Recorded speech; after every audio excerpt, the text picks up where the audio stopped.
Tubaramutse twongere tubahe n'ikaze mwebwe mwese mukurikirana imbonesha kure BTV Burundi n'umwanya wo gukurikira amakuru mu rurimi rw'ikirundi aja kubahagaze ku ngingo nkuru zikurikira. Imyaka 62 iheze Burundi bwikukiye ngo bwarateye intambwe itari nto mu bisata bitandukanye by'ubuzima bw'igihugu. Twabibateguriye muri ano makuru. Ibikorwa byo gukora ibarabara ry'igihugu Bujumbura Rumonge ngo bigiye gusubira byavuzwe n'umushikiranganje mu byajejwe harimo inyubako Dieudonné Dukundane yari umutumire mu nama nkenguzamateka n'ibinyene twabibateguriye. Idonido rero ry'amakuru aramvuye ni mukanya isase sangwa ikaze. Nari mpejeje kubivuga mu myaka 62 iheze Uburundi bwikukiye ngo bwarateye intambwe itari nto mu bisata bitandukanye by'ubuzima bw'igihugu, ariko naho biruko ngo hari abarundi bagumanye ingeso z'abakoroni. Arero risi ndongozi. Abarundi bitegurira guhimbaza umunsi mukuru ukwikukira ku Burundi ku wa mbere mu Kakaro mwaka wa 2024, umuhinga mu vya kahise Professeur Emile Mworoha aremeza ko kuva Burundi bwikukiye hari intambwe bwateye. Wabirigi abantu barenga 4-5 bashoboye kwiga university, ariko rero kuri myaka 62 tumaze ariko babaye university benshi, hariho imana university yashizweho yubatswe mu development y'igihugu, nuko urabona arabashizeho ibitego bishasha bifate icayi bishasha n'amabarabara ibarabara babirigi ririmo kaburimbo ryagira Bugarama, ariko ubonye chef-lieu de province yose y'u Burundi harimo amabarabara makidamizi. Ivyo onye byose birerekana ibyashizwe imbere kugira ngo Burundi bube bukize. Nawe umukurambere Adolphe Ntibasharira avuga ko naho Burundi bwikukiye hari abarundi bamwe basigaranye ingeso z'abakoroni. Kwikukira twarakuronse twese, mugabo rero hari abantu bashatse kuba nka babazungu, bashatse kwigira nka babazungu bari hejuru nabo bigira abazungu, bagashaka gukorerwa bakora abantu bagakora hakimbura abandi. Ivyo rero nivyo wa Murundi mwene wacu ntamwemerera. Jewe sinoja kurima ikivi canje ngo hanyuma hageze gusoroma abari wewe ngo kuko witwa umutware. Naho rero abantu batera igere naje uhora wumva kenshi abantu ngo bagiye mu mabarabara, ubarenganije mu bintu musangiye, ushatse gutwara byinshi kumurusha. Ibi bintu ubuzi dukora ukawusanga uri kushiramwe abawe gusa, uri kushiramwe aba uti ndahashire uzogwiza umwimbi tuzosangira twese, ubwazo uzohashira wa wundi azozana umwimbu mu rugi wawe gusa bikuraba. Bibutse ko Uburundi bwikukiye bumaze imyaka irenga 60 mu bukoroni bw'Abadagi kuva mu mwaka wa 1896 gushika mu mwaka wa 1916 n'Ababirigi kuva mu mwaka wa 1916 gushika mu mwaka wa 1962. Ibikorwa byo gukora ibarabara ry'igihugu nimero 3 Bujumbura Rumonge bigiye gusubira gutangura. Vyavuzwe n'umushikiranganje mu byajejwe harimo inyubako Dieudonné Dukundane yari umutumire mu nama nkenguzamateka. Anirohine Kakunze.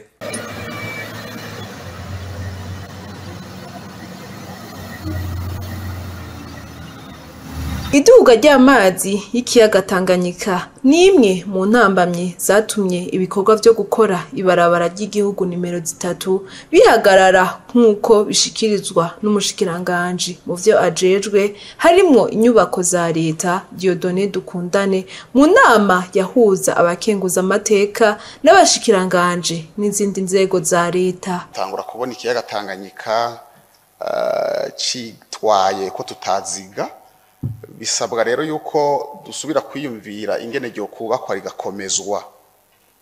ivyo rero byaratumye dusubira kugiranira ibiganiro bituma ha gukora ibirometero 45 turavye amafaranga ya mbere yari yatanzwe twabonye ko bitari bigikunze kuyakwiza ivyo birometero ahubwo ko muri ayo mafaranga nyene miliyaridi 78 twari gukora ibirometero 30 kuva mu Rumonge tugashikana ku Magara.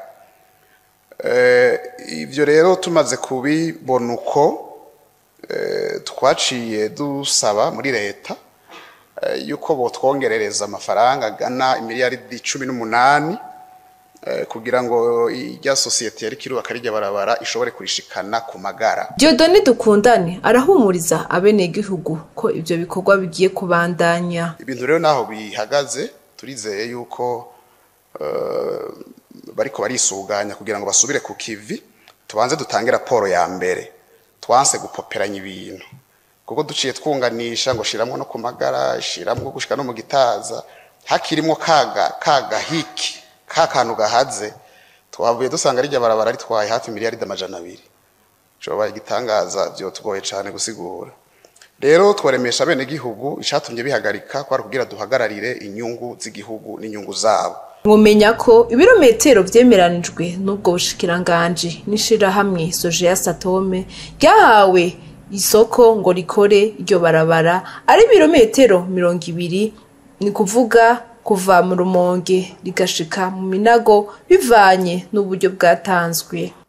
Abantu bafise ibiro vyinshi hamwe n'abageze mu zabukuru ngo barakunze guhura n'ingwara zifatira mu ruti rw'umugongo bivugwa na muganga Boaze Nibitanga asanzwe avura ingwara zitandukanye. Ni inkuru ya mugenzi wacu Ange Negrita Irakoze. Bimwe mu bituma habaho ububabare bufatiye ku ruti rw'umugongo colonne vertébrale mu rurimi rw'igifaransa harimo kuba umuntu asanganwe ingwara canke ubunini n'ibindi bivugwa na Boaz Nibitanga yanonosoye kuvura ingwara zitandukanye. Ububabare bufatiye ku ruti rw'umugongo twita colonne vertébrale mu mvugo y'ikiganga twita hashi. Mu bisanzwe uruti rw'umugongo ruhera ino kw'izosi hari agace twita hashi cervical, hashi dorsal, uruti rw'umugongo rurereye amaja mu mugongo ahagati na hashi lombaire abari uruti rw'umugongo ruherereye amajepfo.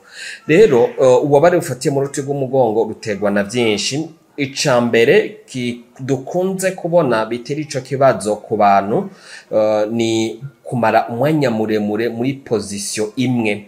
Nk'akarero nk'abantu bashobora kumara umwanya muremure bicaye barashobora kugira ikibazo gifatiye mu ruti rw'umugongo bakagira ububabare. Rero abantu nk'abo bisaba yuko nimiburi umuntu azafata umwanya wo kwicara akagira n'umwanya wo guhagarara akaza change ahindura ama position. Ubundi bwo guhagarara umwanya muremure cyangwa kwicara umwanya muremure ni biri mu bintu bishobora gutera ububabare bw'uruti rw'umugongo.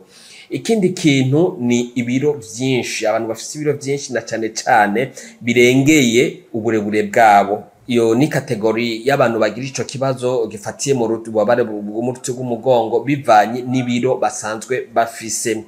Ikindi kintu gikunze kwigaragaza ku bantu bakunze kugira ububabare bufatiye mu ruti rw'umugongo ni ingwara zindi zitandukanye.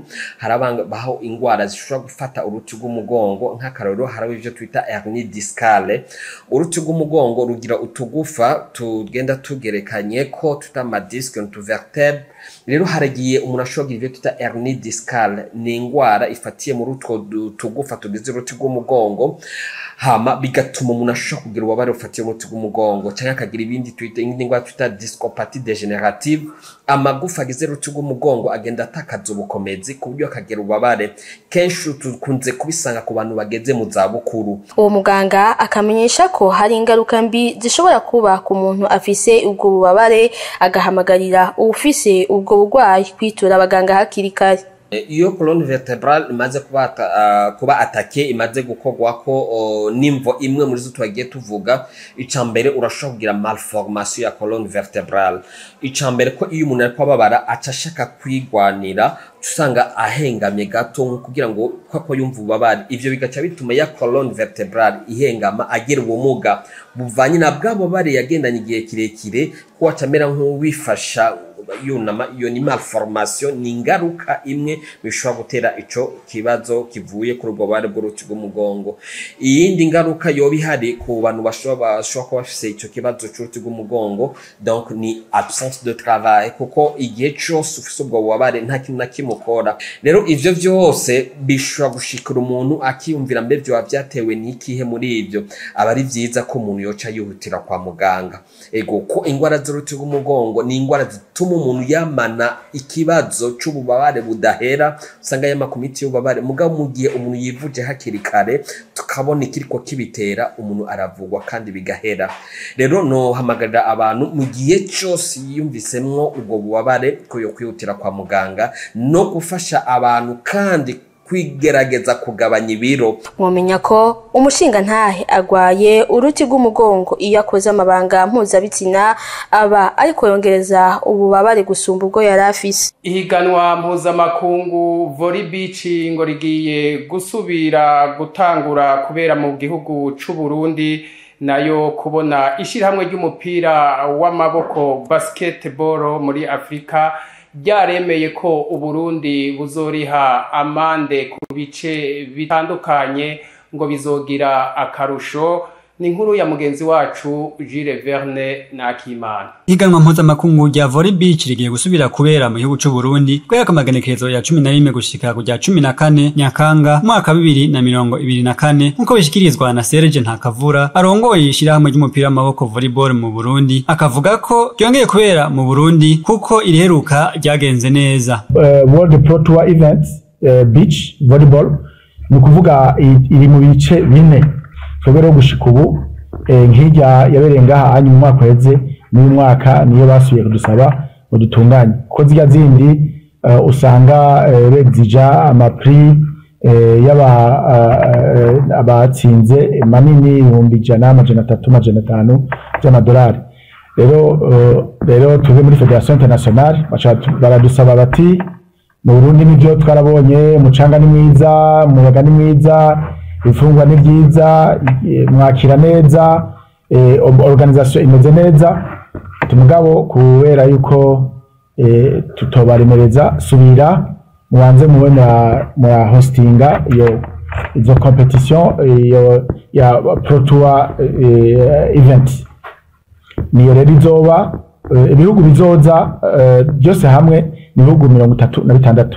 Nayo ngo kubona ishirahamwe ry'umupira w'amaboko basketball muri Afrika ryaremeye ko amande agera ku 5,000 vy'amaswisi. Ishirahamwe FIBABU ryari ryakiriwe kuriha mu kwezi kumwe ko azorihwa mu bice bine ngo numunezero ku bakundi ba basketball y'u Burundi nkuko bishikirizwa na Claver Hachimana arongoye ishirahamwe FIBABU. Ndetse agahamagarira abakunzi b'urwo rukino kudosidukana n'iyonka ngo za kwirabira inkino zihiganwa rya Viva Basketball League n'iryatangura. Bakaba tworoheje cyane byabaye imboneka rimwe, byabaye ibintu binezera cyane rwose Federation ku buryo natwe twimbiye tunezerewe kandi turabona ko tuzoshobora kwishyura amafaranga kuri ico kiringo baduhaye. Mbere kwegera abantu benshi duhereye kuri leta dusanzwe turimo turibaza ko izodushigikira, tuzoyisaba turabe ko yodushigikira mu kuriha na cane iyi tranche ya mbere 5,000 nizo kwerekana koko dufise gushaka aho kwishura. Ubwa kabiri turategekanya kwegera abakunzi b'umupira w'amaboko basketball duhereye ku bari muri Assemblée Générale. Icambere nuko twotera kamo abarorerezi basanzwe barorera umupira w'amaboko basketball ko botwitaba kuko kuri ajya amafaranga bazotanga kuzotanga 5 azoba aterereye kandi eshiramwe Federation kugira ngo gishure amande yaciwe. Ubwa kabiri twosaba abandi bantu bose bo hirya no hino bashobora kugira ico batereye Federation badufate mu mugongo.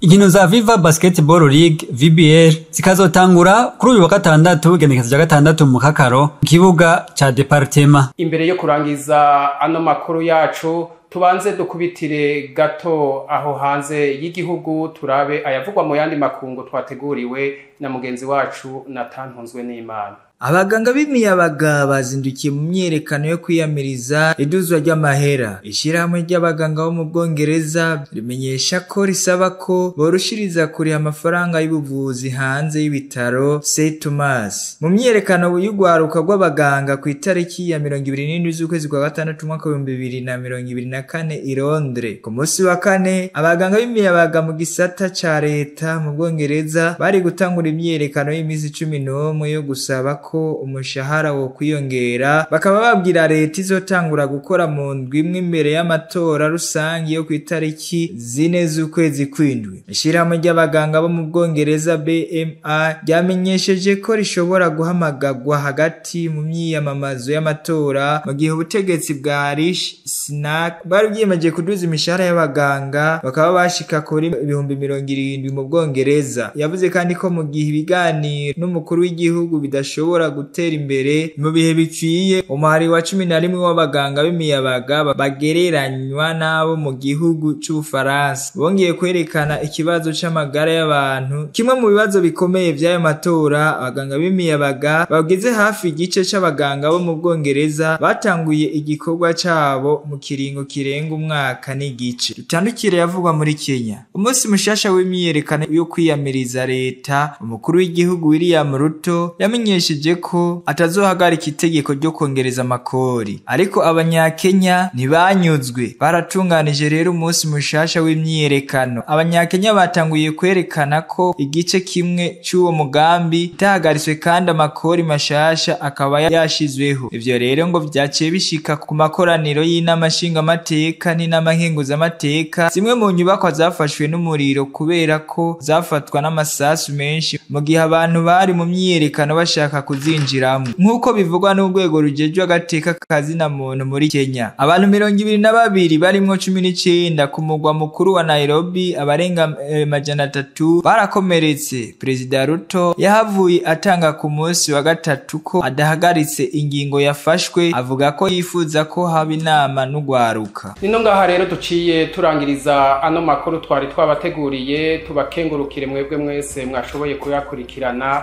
naho ubutaha.